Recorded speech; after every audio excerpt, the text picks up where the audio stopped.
আজকে আমরা 18 নাম্বার ক্লাসে পড়ব হলো ওয়াকফ কিভাবে করতে হয়, ওয়াকফ কাকে বলে, ওয়াকফ করার সময় কি কি করতে হবে, বুঝতে পারছেন? হ্যাঁ, ওয়াকফ প্রথমেই ওয়াকফ কি আপনাদের প্রশ্ন জাগবে, ওয়াকফ আবার কি? ওয়াকফ হইল থামার জায়গা, থামার অবস্থা, বা বাংলায় যেটাকে আমরা ফুল স্টপ বা দাড়ি বলি, বুঝছেন? ওই দাড়ি আর ফুল স্টপের যেই কাজ সেইটাই হলো ওয়াকফ, বুঝতে পারছেন? হ্যাঁ, ওয়াকফ এই দেখেন উপরে ওই লাইনে লেখা আছে, ওয়াকফ হলো থামার অবস্থা, অর্থাৎ দাড়ি বা ফুল স্টপকে বোঝানো হয়, বুঝছেন? হ্যাঁ, এই ওয়াকফের সময়ে গিয়ে অনেক মানে 3-4টা পদ্ধতি হয়, 3-4 ভাবে ওয়াকফর সময় 3-4টা নিয়ম হয়, সেগুলো আজকে আমরা পড়বো। ভয় পাওয়ার কোনো কারণ নাই, এগুলো আমি আগের ক্লাসগুলোতে বলে দিছি। প্রথম নিয়ম আমাদের কি ছিল? থামার সময় হলো আমরা লাস্ট অক্ষরে জবরজের পড়ব না, তাই না? বলছিলাম থামার সময় লাস্ট অক্ষরে আমরা কোনো জবরজের পড়ব না, এটা প্রথম নিয়ম ছিল। জবরজের পড়ব না, আর ওই লাস্ট অক্ষরে গিয়ে ব্রেক করব। হ্যাঁ, ব্রেক করব মানে জজমের মতো একটা পড়ব, ঠিক আছে? দেখেন ওই জিনিসটাই এই পড়তেছি। এ লাস্ট শব্দটা খেয়াল করেন, লাস্ট শব্দটা এখানে অনেক সুন্দর করে দেয়া আছে, আর এই পিডিএফটা আমি গ্রুপে দিয়ে দিছি অলরেডি, ওখান থেকে ডাউনলোড করে তারপরে দেখবেন। এই যে প্রত্যেকটা শব্দের লাস্টে আবার চিহ্ন দিয়ে আলাদা দিয়ে দিয়েছে কিভাবে পড়বেন। হ্যাঁ, মূলত ওই যে আমি বলছিলাম না জজম গোল করে লেখা যায়, এই দেখেন এই সব এই অক্ষরের উপরে জজম লেখছে গোল করে, দেখছেন? এই যে এই গোল করে লেখছে। আচ্ছা, তাহলে 3 ভাবে বললাম, যেভাবে বোঝেন। প্রথম নিয়মটা, থামার সময়ে কোনো জবরজের পড়ব না, লাস্ট অক্ষরে আমরা গিয়ে ব্রেক করব, ঠিক আছে? অথবা জজম দিয়ে পড়ব, এভাবেও বুঝতে পারেন যে জজমের মতো করে পড়ব, বুঝছেন? জজম দিলে যেভাবে আমরা পড়ি, ঠিক আছে? যেমন কাবজের কি, তা আলিফ জবর তা, বা পেশ বু, কিতাবু, কিন্তু আমরা থামলে কি করব? কিতাব পড়ব, ঠিক আছে? বাই গিয়ে থেমে যাব, ঠিক আছে? ওই হরফটার শুধু একটু উচ্চারণ করব, আর কিছু না, জবরজের পড়ব না, ঠিক আছে? শুধু উচ্চারণ করব কিতাব, ঠিক আছে? জজমের মতো করে পড়বো কিতাব, জজমে যেভাবে আরেকটা অক্ষরকে ধরি আমরা ওইভাবে। এখন এর মধ্যে আরেকটু চিন্তা করার ব্যাপার আছে, সেটা হলো যে এই দেখেন জবরের বাম পাশে খালি আলিফ, মধ্যে তবাইর পরের হরফে আমরা থামতেছি, তাহলে কোন মদ? হ্যাঁ, মধ্যে আরজি হয়েছে, মদের হরফের বামের হরফে অক্ফ হইতেছে, মধ্যে আরজি 3 আলিফ টেনে পড়তে হবে, তাহলে কিতাব 3 আলিফ টেনে পড়বেন কিতাব। হ্যাঁ, এই পুরোটা পড়ে ফেলবেন। এরপর দেখেন এই যে এখানে আছে হলো কাব জবর কা, ফা জবর ফা, র জবর র, কাফা র, কিন্তু থামলে কি হবে? থামলে কি হবে? কাফার। এখানে কোনো মদ হয় নাই, এখানে কোনো মদ হয় নাই, তাই আমরা টানবো না, ডাইরেক্ট রতে গিয়ে ব্রেক করে দিব, কাফার, বা জজম দিয়ে পড়বো কাফার, ফা র জবর ফার। হ্যাঁ, কাফার। হ্যাঁ, এরপরে শুরুটা দেখেন, এই যে মুমিনুন, বুঝতে পারছেন? বানান করেন, মিম হামজা পেশ মু, মিম জের মি, মুমি, নুন অ পেশ নু, মধ্যে তবাই হইছে, তার পরের হরফে অক্ফ হইতেছে, মধ্যে আরজি 3 আলিফ টেনে পড়তে হবে, মুমিনু। এরপরে নুনে গিয়ে থামবো, তাহলে কোনো জবরজের পড়বো না, তাহলে কি হবে? মুমিনুন, বুঝছেন? এই যে 1 নাম্বার নিয়ম, এই নিয়মটা আমরা আগে পড়ছি। হ্যাঁ, আগে পড়ছি না? তাহলে নতুন কিছু পড়লাম না, আগের পড়াই, শুধু আনুষ্ঠানিকভাবে আজকে অক্ফ পড়তেছি, ঠিক আছে? এই ক্লাসে আমরা অক্ফর নিয়ম পড়বো, সেই জন্য। 2 নাম্বার, এই দেখেন এখানেও আর আলাদা করে কিছু নাই, 2 পেশ আর 2 জের, এটা হইলেও কি থামার সময় আমরা কি করব? জবর জের আর পেশ পড়বো না, তাই না? ডাইরেক্ট ওই থামার সময় লাস্ট হরফে ব্রেক করে দিব, ঠিক আছে? এটা আলাদা করে পড়লাম না, এটা 2 নাম্বার নিয়ম ছিল, আলাদা করে ভাগ করছে আর কি। মূল কথা হলো আমরা থামার সময় জবরজের পড়বো না, তাই না? লাস্ট হরফে থেমে যাব। এর পরে আসে হইলো জবরের পালা। দুই জবর হলে থামার সময় কি হবে বুঝছেন? বুঝছেন? হ্যাঁ, চলেন একটা ছোট্ট নিয়ম বলি, তারপরে এটা দেখব। এই মনে করেন একটা ওয়াকফ, লাস্টে একটা আলিফ আছে, ঠিক আছে? ওয়াকফের আগে কি আছে? একটা আলিফ। এই আলিফের আগে এক জবর থাকুক আর দুই জবর থাকুক, ঠিক আছে? সেইখানে আমরা এক জবর ধরে টান দিয়ে পড়ব, বুঝছেন? এক জবর ধরে টান দিয়ে পড়ব। এইখানে চাই এক জবর থাকুক বা দুই জবর থাকুক। কি বুঝলাম, কি বললাম বলতে পারবেন?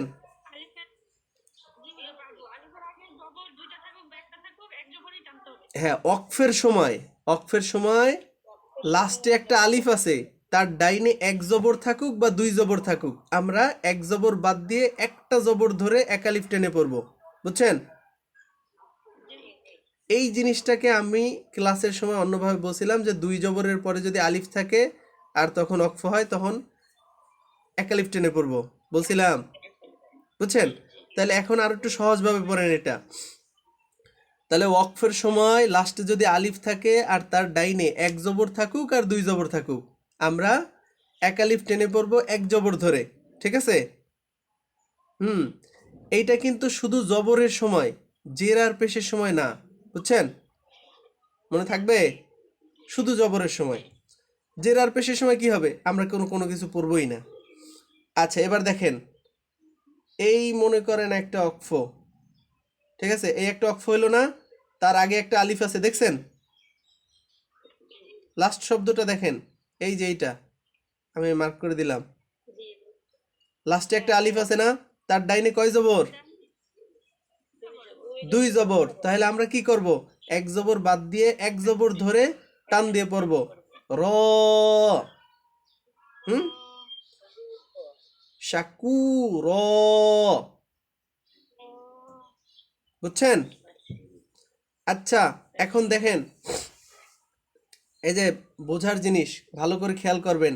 এই যে পেশের বাম পাশে যজমালা ওয়াও, তার পরের হরফে অক্ফ হইছে, মধ্যে আরজি হওয়ার কথা, কিন্তু মধ্যে আরজি হবে না, কারণ লাস্টে এই যে একটা আমরা পড়লাম না, এইটা একটা মদ, সেই জন্য আর মধ্যে আরজি হিসাবে এটাকে ধরবো না, বুঝছেন?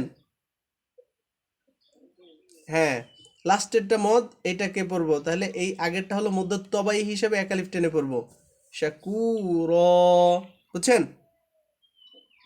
হ্যাঁ, এবার এই যে সাদিয়া, পুরো শব্দটা পড়েন তো।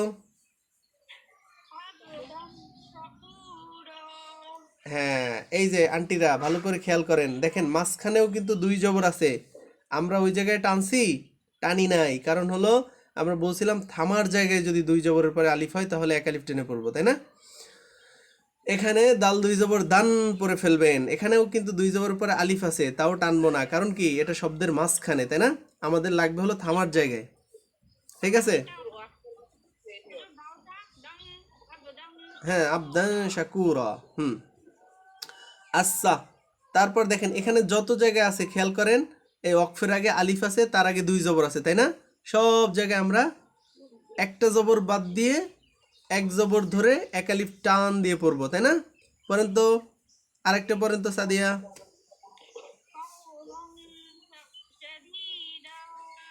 সাদিদা, হ্যাঁ হ্যাঁ, রেক্সোনা আফরোজ, এটা পড়েন।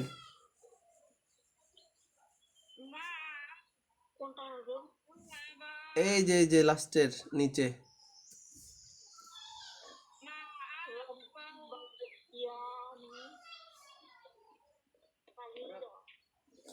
এই ধরেন ধরেন, আপনি ধরেন, আমি বলি, মিম জবর মা, হামজার উপরে খাড়া জবর, এক আলিফ টেনে পড়তে হবে না? মা আ, এরপরে দুই, এই যে লাস্টে আলিফ আছে, তার আগে দুই জবর আছে, তাহলে এক জবর ধরে টান দিয়ে পড়বো, বা, ঠিক আছে? মা আ বা। হ্যাঁ, তারপরে একটু নিচে যাই, দেখেন একটু আগে বলছিলাম না, লাস্টে আলিফ, তার ডাইনে এক জবর হোক বা দুই জবর হোক, আমরা এক আলিফ টেনে পড়বো এক জবর ধরে। এই দেখেন, এইখানে থামার জায়গা না, লাস্টে আলিফ আছে না, তার আগে কয় জবর? এক জবর। কিভাবে পড়বেন?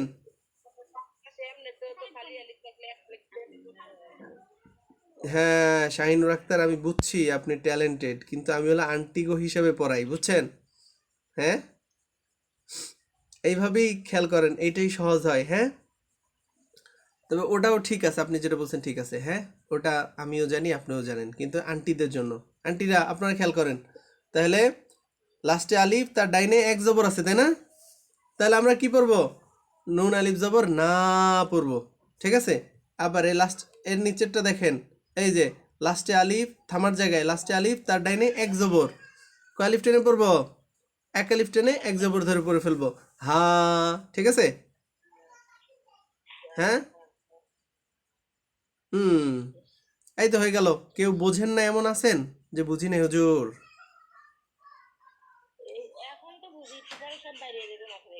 এই যে ক্লাসের ভিডিও দোয়া করেন জন্য দিতে পারি, এটা দেখবেন, এই পিডিএফটা দিয়ে রাখবো। আচ্ছা, এই লাস্ট লাইন মনিরা পড়েন।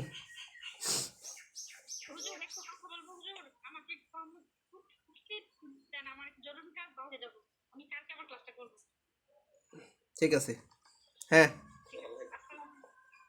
হ্যাঁ, বলেন বলেন, একজন বলেন তো, মনিরা বলেন তো এই লাস্ট লাইনটা।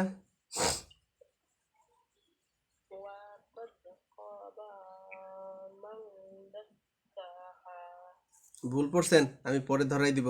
ঠিক আছে, লাস্টে ওই হ্যাঁ একালিফ টেনে টেনে পড়তে হবে। আন্টিরা কারো বোঝার সমস্যা আছে? আবার শোনেন, 2 নাম্বার নিয়ম আমাদের হলো, এটা তো 3 নাম্বার নিয়ম। 3 নাম্বার নিয়ম কি ছিল? লাস্টে আলিফ থাকবে এবং তার ডাইনে এক জবর থাকুক বা 2 জবর থাকুক, আমরা এক জবর ধরে একালিফ টেনে পড়বো। আচ্ছা, তারপরে নিয়মটা আরো সহজ, এটা কোনো নিয়মই না, বুঝছেন? এমনি নিয়ম হিসেবে দিয়ে রাখছে। লাস্টে যদি থামার জায়গায় খাড়া আলিফ থাকে, বুঝছেন, খাড়া জবর থাকে, তাহলে খাড়া জবর হিসেবে পড়ে ফেলবেন, বুঝছেন? এক আলিফ, এক আলিফ। এখানে তো 3 আলিফের কোনো মদ হয় নাই।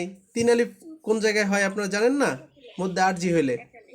তাহলে এই লাম খাড়া জবর লা, হ্যাঁ, ইউত লা, এই দেখেন ঈসা, মুসা, ঠিক আছে?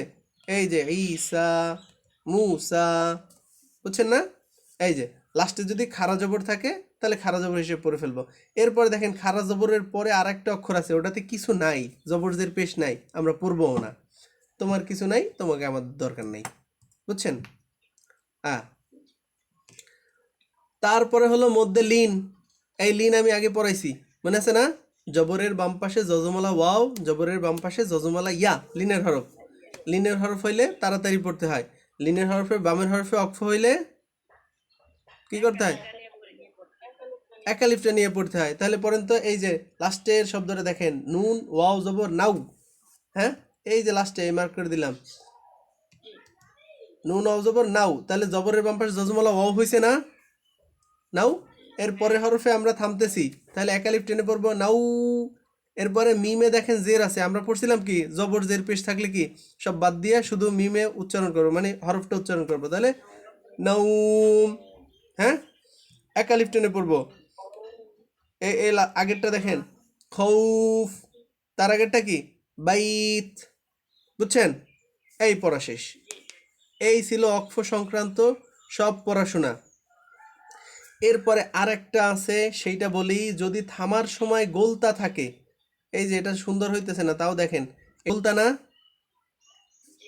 এটা 2 ভাবে লেখা যায়, এইভাবেও থাকে আর এইভাবেও থাকে, তাই না? থামার সময় যদি গোলতা আসে, ঠিক আছে, তাহলে ওই তাটাকে হা পড়তে হয়। কি পড়তে হয়? থামার সময় যদি গোলতা আসে তাহলে সেটাকে হা পড়তে হয়, হা। আচ্ছা দেখেন, এইখানে এই যে সূরা লেখা দেখেন, সূরা উপরে এর লাস্টে তা আছে না, গোলতা আছে, দেখছেন? তো আমরা যদি এইখানে থামি, আমরা যদি এখানে থামি, তাহলে এই তায়ের পরিবর্তে হা পড়ব, বুঝছেন? বুঝছেন? হ্যাঁ চলে গেছে, আমিও জানি। আচ্ছা তাহলে এইটাই মনে রাখেন, হ্যাঁ, আমার একটু এই সিস্টেমের প্রবলেম। তা হলো থামার জায়গায় যদি তা তা গোলতা থাকে, লম্বা তা না কিন্তু, গোলতা। সালমা বেগম বুঝতেছে? থামার জায়গায় যদি গোলতা থাকে তাহলে সেটাকে আমরা তা পড়ব না, পড়ব হলো হা। ঠিক আছে? এই যেমন সু সুরতু ছিল, এটা যদি আমরা অক্ষ করতাম এই জায়গায় তাহলে কি হতো? সুরত হতো না? সুরত হতো। কিন্তু আমরা অক্ষর সময় তা আসছে তাই জন্য তাকে হা পড়ব, গোলতা আর কি। তাহলে সুরহ পড়বো এবার, হ্যাঁ, সুরহ। বুঝছেন? হ্যাঁ, আবার বলবো আমি, হ্যাঁ, সুরহ পড়বো। তবে লম্বাতা হইলে কিন্তু এটা হবে না, হ্যাঁ। যেমন আমরা একটু আগে পড়ছিলাম এই জায়গায়, এই যে বাইত, হ্যাঁ, লাস্টে দেখছেন লম্বাতা, এখানে কিন্তু আমরা তাই পড়ছি, হা পড়ি নাই, বাইত। বুঝছেন?